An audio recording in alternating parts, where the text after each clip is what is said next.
Se pretende apoiar nosso canal e ajudar na geração contínua de conteúdo para você, é fácil. Basta visitar o link da lojinha na descrição sempre que precisar comprar algum produto. Com esse gesto simples, você estará oferecendo um apoio valioso.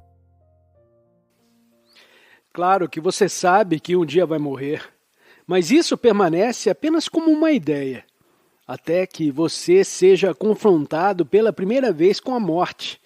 Ela pode chegar através de uma doença grave, de um acidente que atinja você pessoalmente, ou da morte de um ente querido. Nesse momento, a morte entra em sua vida e você toma consciência de que é um ser mortal. A maioria das pessoas procura ignorar esse fato, mas se enfrenta a realidade de que seu corpo é passageiro e pode acabar a qualquer instante, você consegue separar sua forma física do seu eu. Quando admite e aceita a natureza fugaz e passageira de todas as formas de vida, você é invadido por uma estranha sensação de paz. Ao encarar a morte de frente, sua consciência se liberta até certo ponto da identificação com a forma física. Por isso, os monges de algumas tradições budistas costumam meditar no necrotério, em meio aos corpos dos mortos. A cultura ocidental ainda nega amplamente a morte. Até as pessoas idosas procuram não falar ou pensar na morte, e os corpos dos mortos são mantidos à distância. Uma cultura que nega a morte torna-se inevitavelmente superficial, preocupada apenas com a aparência das coisas. Quando se nega a morte, a vida perde a profundidade. A possibilidade de saber quem somos, para além do nome e da forma física, a nossa dimensão transcendental, desaparece, pois a morte é a abertura para essa dimensão. A mente está sempre querendo alimentar-se para pensar. Ela procura alimento para sua própria identidade, para o seu sentido de ser. É assim que o ego se cria e se recria continuamente. Quando você pensa ou fala a respeito de si mesmo, quando diz eu, está se referindo a eu e a minha história. Está falando do ego com seus gostos e desgostos, medos e desejos. O ego que nunca se satisfaz por muito tempo. Essa é a noção que a sua mente tem de você, condicionada pelo passado e buscando encontrar sua plenitude no futuro. Você se dá conta de que esse ego é fugaz e passageiro, como uma onda na superfície do mar? Quem percebe isso? Quem compreende que sua forma física e psicológica é passageira? E o eu sou? Esse é o eu mais profundo, que não tem nada a ver com o passado e com o futuro. O que restará de todos os medos e desejos associados aos problemas de sua vida e que diariamente exigem o máximo de sua atenção? Restará apenas seu nome gravado na lápide da sua sepultura e as datas ligando o seu nascimento à sua morte. Para o eu autocentrado, para o ego, esse é um pensamento deprimente. Para o que você é, essencialmente, é libertador. O eu autocentrado tem também necessidade de se opor, resistir e excluir para manter a ideia de separação da qual depende sua sobrevivência. Assim, ele coloca eu contra os outros e nós contra eles. O ego precisa estar em conflito com alguém ou alguma coisa. Isso explica porque, apesar de você querer paz, alegria e amor, não consegue suportar a paz, a alegria e o amor por muito tempo. Você diz que quer ser feliz, mas está viciado em ser infeliz.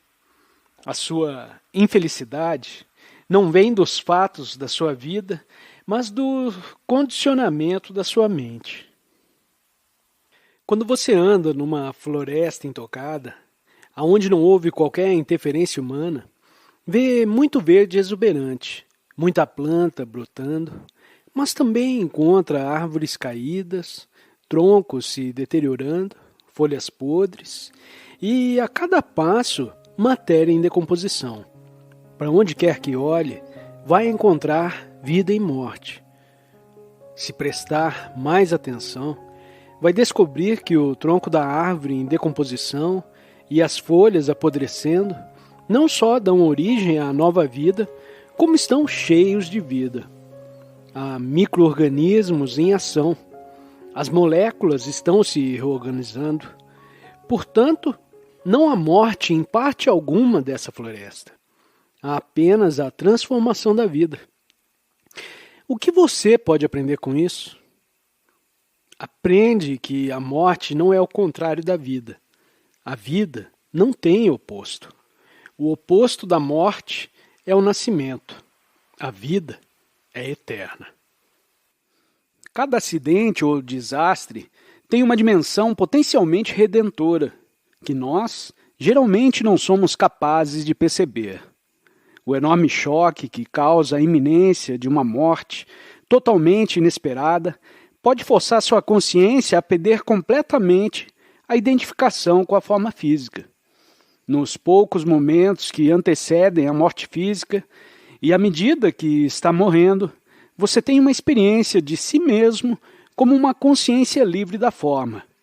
De repente, não há mais medo, apenas paz e a impressão de que está tudo certo e que a morte é apenas uma forma se dissolvendo.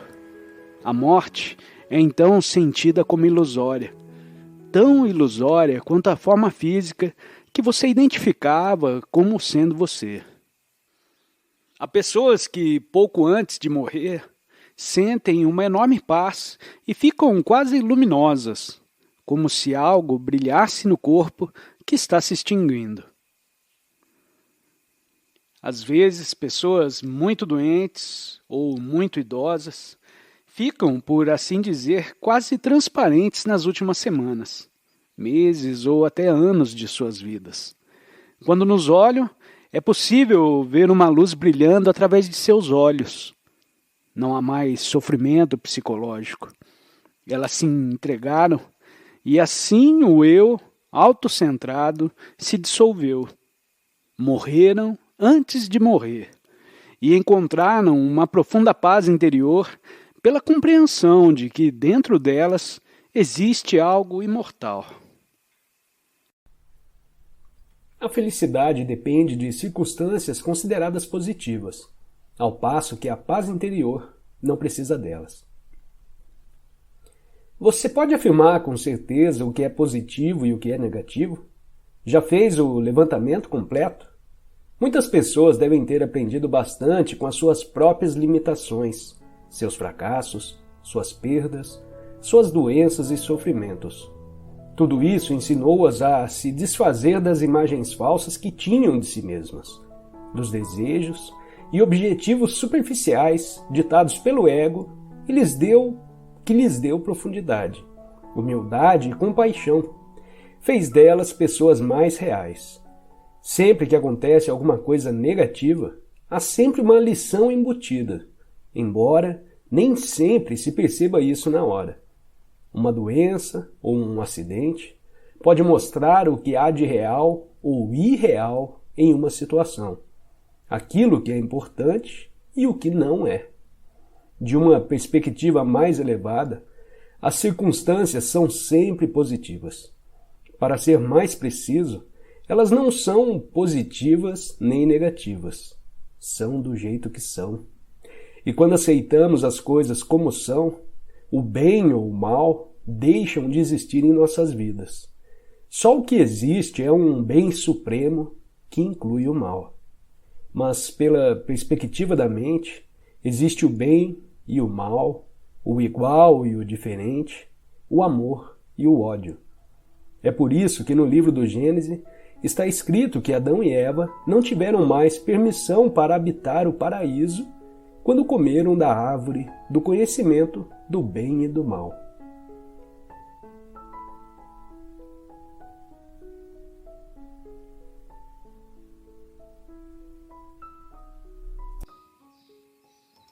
Certas ações acontecem com você, fazem coisas, você sabe que não são as coisas ideais para fazer, mas você não pode evitar. É algo que age através de você. Parece haver algum poder, e é aí que faz você fazer coisas que você sabe, eu estou bem, ou não sou bom para você, e ainda assim você não consegue parar. Isso parece ser o caso. E é claro que muitas vezes é o caso com pessoas que estão como você, que pode ser em muitas áreas diferentes da sua vida. Esse também é o caso com vícios, por exemplo. As pessoas são viciadas em uma determinada substância, ou que são viciadas em comer demais ou beber. Há algo que os domina. Em você que parece obscurecer a consciência. Ou a consciência é forçada a recitar isso, pensando que essa coisa poderosa faz isso de qualquer maneira. E novamente minha resposta é um pouco semelhante. Eu digo ao primeiro questionador essa noite, o poder da presença precisa crescer em você para que seja forte o suficiente. Não é força de vontade, porque força de vontade não é a melhor maneira de lidar com essas coisas. Mas é disso que estou falando. Às vezes pode ser confundido com força de vontade, mas a força de vontade inclui a aplicação da força para segurar algo. Digamos, se o seu vício é entrar em intoxicação, bebidas, em outras palavras, essas coisas. Você pode sentir isso, você sabe que as garrafas estão lá, então você sente que tem que ir, então você tem que estender a mão e você tem que servir um copo e pronto, beba agora. Quando você não está ciente de tudo, você nem sabe o que está fazendo. Você está tão inconsciente que você já está segurando a bebida e já está bebendo. Então você nesse ponto, você sabe o que você está bebendo. O mesmo com a comida. Já falei com pessoas que tiveram vícios em comida e costumavam dizer que acordam quando estão prontos ou já comeram no meio da noite. Já comeram inconscientemente. Foram para a geladeira, tirando o bolo de chocolate, então eles já estavam na metade do bolo de chocolate, quando alguém disse, o que eu estou fazendo? Mas então a consciência vem em um ponto muito tarde. A força de vontade seria para conter um desejo. Digamos que eles têm que puxar, ou até mesmo o exemplo que você deu de ligar a TV. Você sabe que não está certo, porque eu não estou aqui para isso. E ele realmente nos disse para não fazer isso.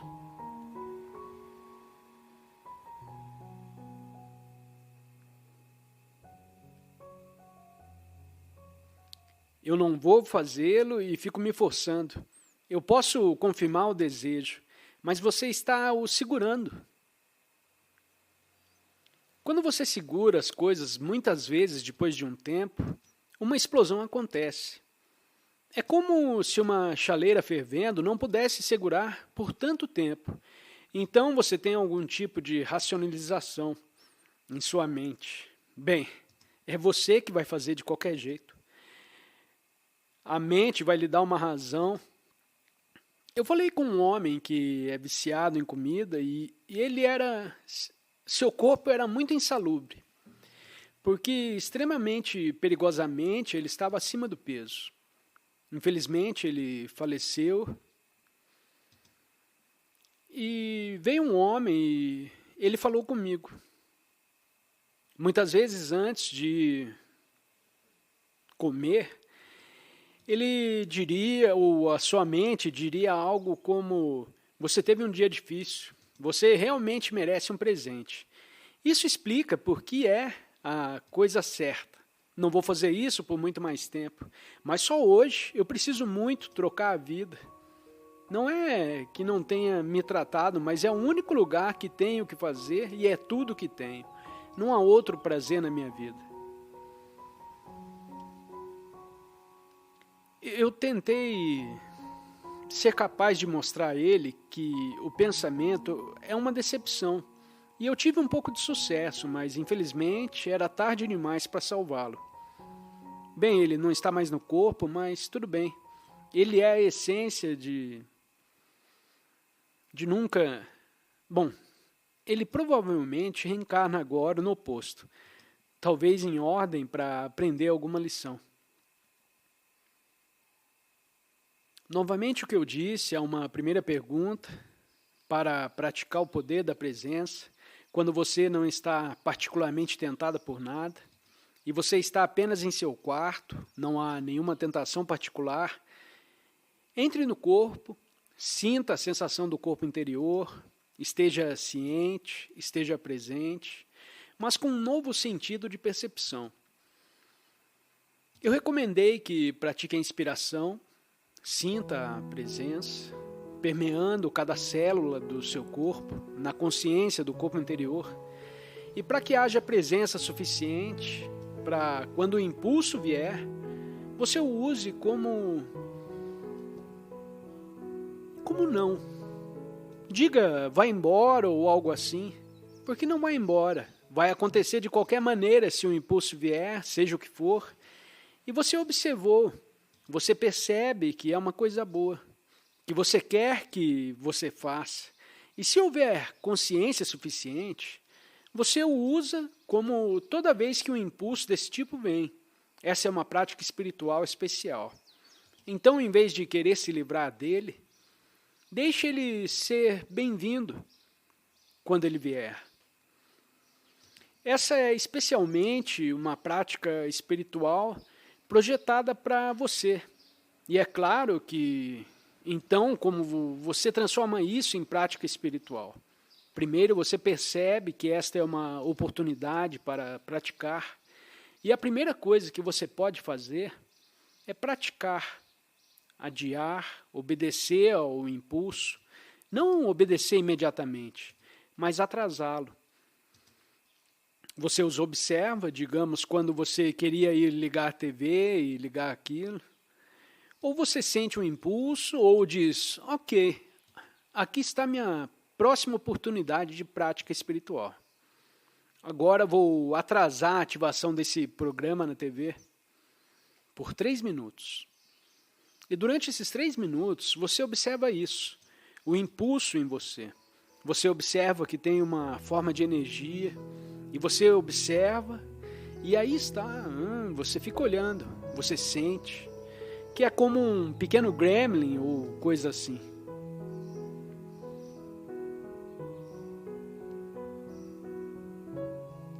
Dessa vez, o gap pode ser uma primeira prática muito útil que você introduz em um intervalo de tempo antes de ceder. Você não está dizendo que não vai desistir. Não, você diz que faltam 3 minutos para observá-lo. E você brilha a luz da sua consciência. A luz da consciência nesse impulso, que é uma forma de energia. E pode ser uma forma de energia que nos EUA nós chamamos um tipo de emoção que pode invadir perigosamente sua mente e fazer de você, como a explicação que dei há pouco com esse meu amigo. Os pensamentos vêm à sua cabeça, o que explica porque você deve ceder a esses impulsos que pode acontecer facilmente. E aí também você precisa estar presente o suficiente para não acreditar em todos os pensamentos, especialmente esses tipos de pensamentos. Você não acredita em todos os pensamentos que vêm à sua cabeça. Você observa o pensamento, porque o pensamento faz parte dele. E é até para o pensamento que você diz, aí está você. Há um pensamento. E há o sentimento por trás do pensamento. E Jesus? Você separa 3 minutos, durante esses 3 minutos você observa, que é uma prática espiritual maravilhosa e interessante. Enquanto você observa, você cresce em consciência, você aplica consciência a ela, e aí você, apenas 3 minutos, e depois dos 3 minutos, veja como você se sente. Pode não ter se dissolvido, mas provavelmente ainda está lá. Então você pode ver, posso fazer mais 2 ou 3 minutos, ou sou forte o suficiente para isso. Minha consciência é forte o suficiente. E sim, eu não acredito que você pode não parar com esse absurdo de fazer de qualquer maneira. Então, você alcança 5 ou 6 minutos. Então, o que acontece depois disso? Não sabemos se é possível que o impulso tenha recuado e voltado para um estado dormente. E, de repente, você não precise fazer. Isso também é possível. Que o impulso ainda esteja lá e você não possa, depois de 5 minutos, não haja consciência suficiente restante. E você apenas, você tem que ir e fazer isso. Mas pelo menos o intervalo de 5 minutos, o intervalo de tempo foi muito importante. Qualquer coisa assim acontece. Você sempre introduz um intervalo de tempo para a sua prática espiritual. E durante o período que você não o segura, mas você o observa, para não empurrá-lo para baixo.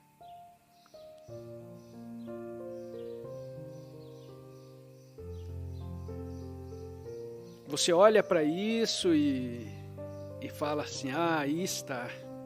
Agora o interessante, quando você aplica consciência a algo, quando você brilha a luz da consciência sobre isso, a possibilidade de transformação também está lá. Surge quando você brilha a luz da consciência sobre isso. Esse é o exemplo famoso de histórias de fadas e assim por diante. O sapo, você não mata o sapo ou você faz algo com ele. Você beija o sapo. E no momento em que você beija o sapo, ele se transforma no príncipe.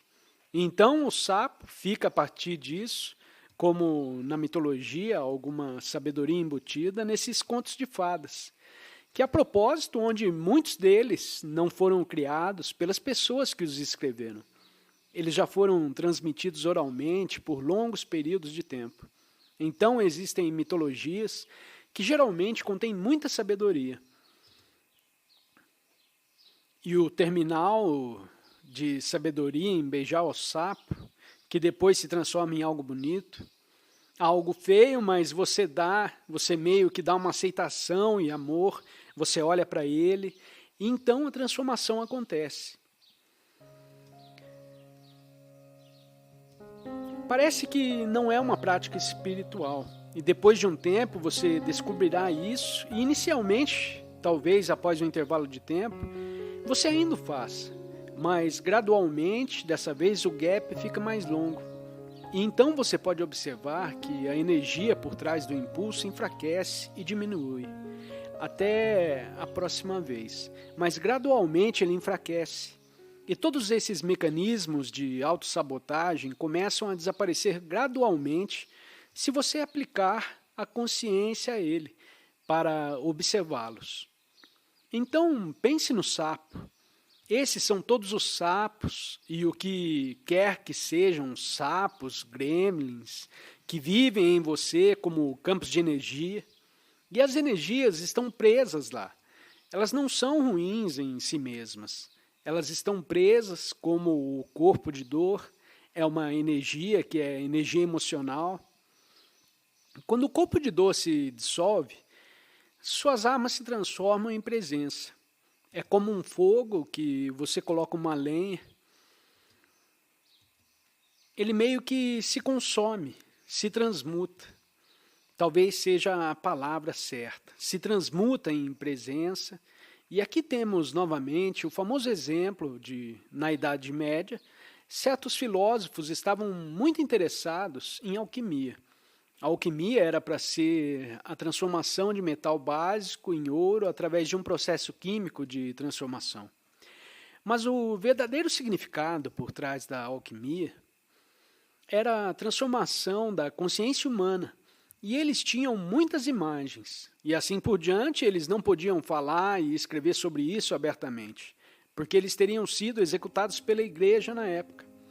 Então eles tiveram que esconder todos esses símbolos como se fosse para fazer a transformação de metal base em ouro, de algo que, antes de tudo, não é muito desejável, em algo maravilhoso. E esse é o processo alquímico de transmutação, que realmente é algo na psique humana. Há todo um longo tratado escrito por Carl Jung, o psicólogo, que fala sobre alquimia com inúmeras ilustrações e coisas simplesmente fascinantes. Mas é tudo a transformação de algo indesejável inicialmente, em consciência ou em consciência. Então isso você tem sorte, isso é projetado para a prática espiritual para você.